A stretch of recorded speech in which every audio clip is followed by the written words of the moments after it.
أكبر الله أكبر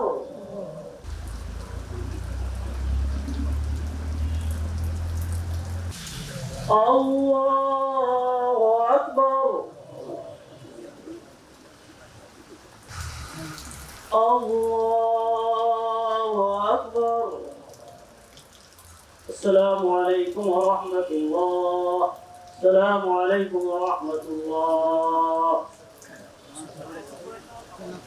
আজকের এই জানাজা এটা আমি মনে করি যে মুসলিম বিশ্বের একজন সিংহ শার্দুল, যিনি হকের পক্ষে ভূমিকা রেখে বাতিলের রক্তচক্ষুকে উপেক্ষা করে কারোর সাথে কোনো আপোষ না করে যার জীবনকে তিনি বিলিয়ে দিয়েছেন, সেই রকম একজন মানুষ হযরত খমেনি রাহমাহুল্লাহ। তার এই জানাজাটা আমাদের মুসলিম জাতির জন্য, বিশ্বের জন্য। প্রতি সপ্তাহে সর্বোচ্চ বার বিকাশ পেমেন্টে 50 জন হবেন পেমেন্ট চ্যাম্পিয়ন। জিতে নিন টিভি সহ আকর্ষণীয় সব প্রাইজ।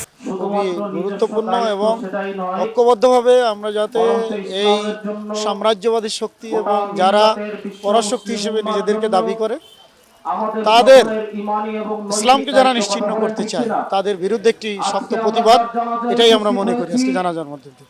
اگر مسلمان ناراحتی داشت رهبر ایران دغدغه داشت که نمونهش رو شما دیدید از ابتدا مسئله فلسطین مورد نظر ایشون بود و همواره اسرائیل رو به عنوان دشمن شماره یک مسلمان ها معرفی রায়বানা জানাজা অনুষ্ঠান উপলক্ষে আমরা এখানে হাজির হয়েছি।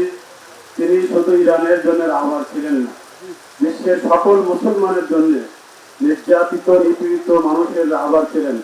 তার একটা নমুনা আপনারা জানেন, ইরানের ফিলিস্তিনের মজলুম জনতার জন্য তিনি সবসময় অকুণ্ঠ সমর্থন জানিয়েছেন এবং তাদের পাশে অবস্থান করেছেন। তো আমাদের রাহবার শুধু ইরানের জন্য রাহবার ছিলেন না, সমস্ত বিশ্বের আপমর নিরীহ নির্যাতিত মুসলমানদের রাহবার ছিলেন।